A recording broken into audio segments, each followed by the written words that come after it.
Medical Monday. March is Colorectal Cancer Awareness Month, and joining me tonight to explain all you need to know is Dr. Erik Johnson with Aurora BayCare. Now, Dr. Johnson, what is colon cancer exactly?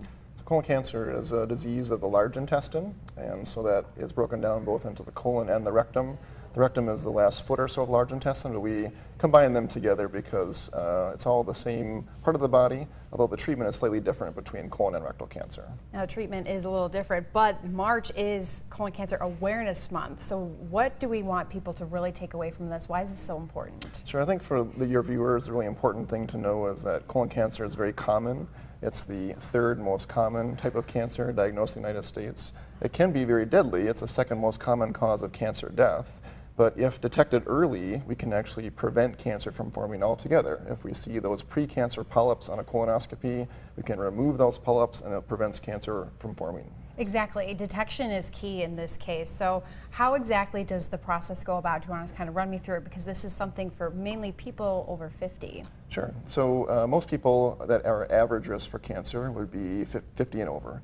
Although if you have a family history, there's a genetic risk that would put people a little bit higher risk. Right. Or if you're having symptoms, we'll do the testing sooner as well. There's a number of tests we can do. The most common and the most effective is a colonoscopy, which is a flexible camera test that lets us look inside of the large intestine.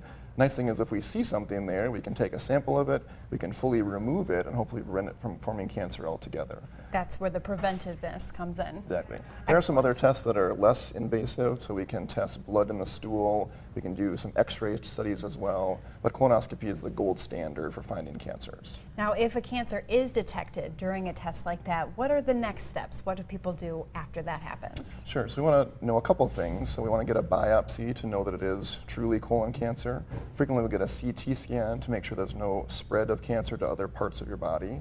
And then we usually meet with a surgeon and we talk about how we can get this removed and hopefully be cancer-free for the rest of your life.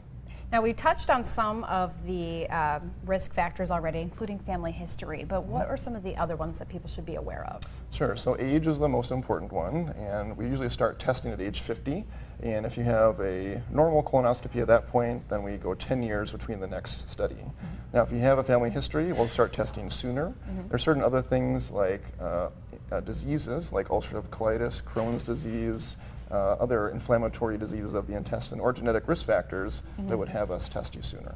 Right, and then there are some symptoms that I wanted to touch on quickly as well that people could be kind of looking out for. Sure. So abdominal pain is important, or a change in your bowel habits. That could be either diarrhea or constipation, blood in the stool, weight loss. Any of those things are worth talking to your doctor about.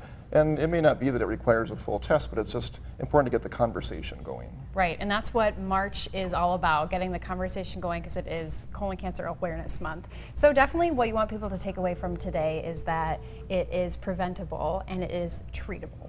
That's what we're really looking at. So get your colonoscopy scheduled, right? Very good. All right, Yeah, thank you thanks. so much for being here, Dr. Erik Johnson. And for more information on scheduling your screening, you can call Aurora BayCare General and Vascular Surgery.